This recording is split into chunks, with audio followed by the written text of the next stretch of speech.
नमस्कार, स्वागत आहे तुमचं आपल्या यूट्यूब चॅनलमध्ये. तर फ्रेंड्स, आज आपण कामगार विभाग आयुक्तालय मुंबई या एक्झामसाठी इम्पॉर्टंट जनरल नॉलेजचे क्वेश्चन्स घेऊन आलेलो आहोत. या आधीच्या व्हिडिओजमध्ये सुद्धा आपण खूप सारे इम्पॉर्टंट क्वेश्चन्स कव्हर केलेले आहेत. जर का कोणी या व्हिडिओवरती नवीन आला असेल आणि अजून आपल्या चॅनलला सबस्क्राईब केलं नसेल तर त्यांनी आधी सबस्क्राईब करा आणि आधी अपलोड केलेले सर्व व्हिडिओज पहा. आता एक्झाम खूप जवळ आलेली आहे आणि आज सुद्धा आपण खूप सारे इम्पॉर्टंट क्वेश्चन्स कव्हर करणार आहोत. त्यासाठी व्हिडिओ शेवटपर्यंत पहा. तर क्वेश्चन नंबर 1 आहे, महाराष्ट्र लोकसेवा आयोगाच्या अध्यक्षपदी कोणाची निवड करण्यात आली? उत्तर आहे विवेक भीमनवार.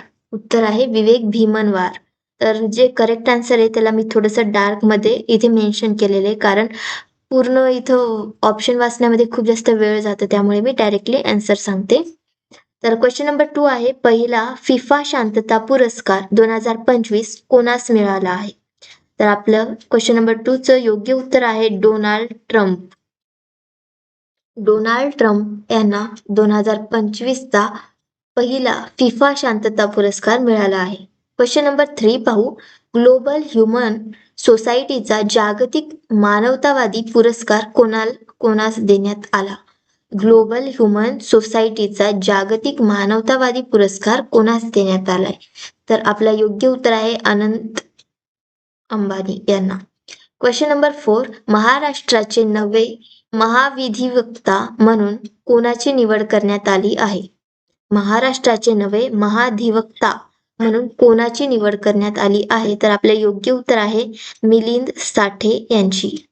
क्वेश्चन नंबर 5 पाहूया. फ्री वायफाय देणारी महाराष्ट्रातील पहिली महानगरपालिका कोणती ठरली आहे? तर आपल्या 5व्या क्वेश्चनचं योग्य उत्तर आहे मीरा भाईंदर.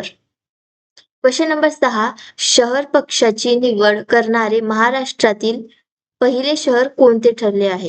शहर पक्षांची निवड करणारे महाराष्ट्रातील पहिले शहर कोणते ठरले आहे? योग्य उत्तर आहे अमरावती हे शहर. क्वेश्चन नंबर 7, भारताचे 26वे मुख्य निवडणूक आयुक्त सध्या कोण आहेत? तर आपल्या 7व्या क्वेश्चनचं योग्य उत्तर आहे ज्ञानेश कुमार. क्वेश्चन नंबर 8, परकीय गुंतवणुकीत भारतातील कोणत्या राज्य पहिल्या क्रमांकावर आहे? तर आपलं 8व्या क्वेश्चनचं योग्य उत्तर आहे महाराष्ट्र हे राज्य पहिल्या क्रमांकावर आहे परकीय गुंतवणुकीत.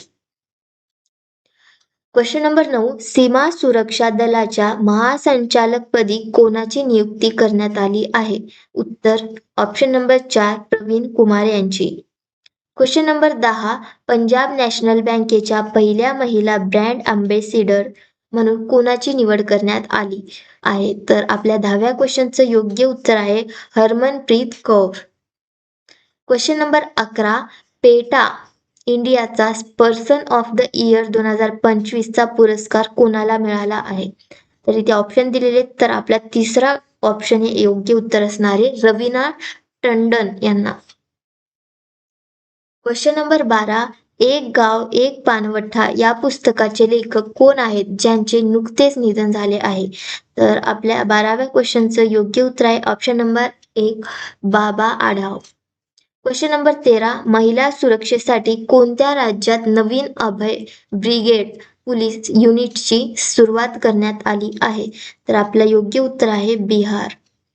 Question number 14, Khelo India university game 2025 मध्ये कोणते विद्यापीठ पहिल्या क्रमांकावर आले आहे? तर आपलं योग्य उत्तर आहे ऑप्शन नंबर 1 चंदीगड विद्यापीठ. क्वेश्चन नंबर 15, आंतरराष्ट्रीय क्रिकेटमध्ये 1000 धावांचा टप्पा पूर्ण करणारी जगातील चौथी आणि भारतातील 2ऱ्या क्रमांकाची महिला क्रिकेटपटू कोण ठरली आहे? तर आपलं योग्य उत्तर आहे स्मृती मानधना. क्वेश्चन नंबर 16, 2026 चा बाबा आमटे जीवन गौरव राष्ट्रीय पुरस्कार कोणाला जाहीर झाला आहे? तर आपलं ऑप्शन दिलेले, तर option number 2 Om Prakash Shah.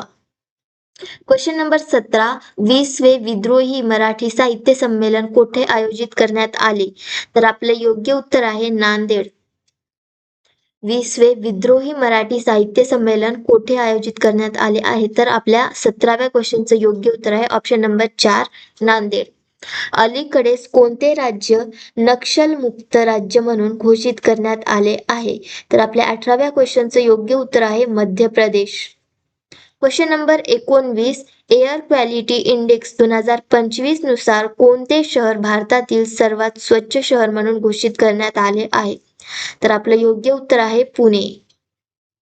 Question number 20, गोगावेल सरोवरवाला नुकताच रामसर स्थळ दर्जा प्राप्त झाला असून ते भारतातील कोणत्या राज्यात आहे? तर आपलं योग्य उत्तर आहे बिहार. क्वेश्चन नंबर आता 20च घेणार आहोत आपण आजच्या व्हिडिओमध्ये. तर हे 20चाच मी PDF तयार केला होता. फ्रेंड्स, आज आपण खूप सारे इम्पॉर्टंट क्वेश्चन्स हे कव्हर केलेले. असेच इम्पॉर्टंट क्वेश्चन्स तुम्हाला अजून जर का हवे असतील तर मला कमेंट करून कळवा. आणि आता भेटूया नेक्स्ट व्हिडिओमध्ये. आणि मी नेक्स्ट व्हिडिओमध्ये तुम्हाला नेमकं कोणत्या टॉपिकवरचे क्वेश्चन्स वाचले पाहिजेत लास्ट टाइममध्ये, कोणत्या टॉपिकवरचे जास्त क्वेश्चन विचारले जातात हे मी टॉपिक्स तुम्हाला सांगेल. फक्त जनरल नॉलेज, बाकी विषयाचं नाही सांगू शकत, कारण माझं कॉन्टेंट जनरल नॉलेज आहे. त्यामुळे मी जनरल नॉलेजबद्दलच तुम्हाला माहिती देईल. आणि जर का कोणी नवीन आलं असेल आज आपल्या यूट्यूब चॅनलवरती तर प्लीज आपल्या चॅनलला सबस्क्राईब करून ठेवा, कारण आपल्या चॅनलवरती मी खूप इम्पॉर्टंट क्वेश्चन्स हे तुमच्याशी शेअर करत असते. भेटूया आता नेक्स्ट व्हिडिओमध्ये. तोपर्यंत बाय बाय.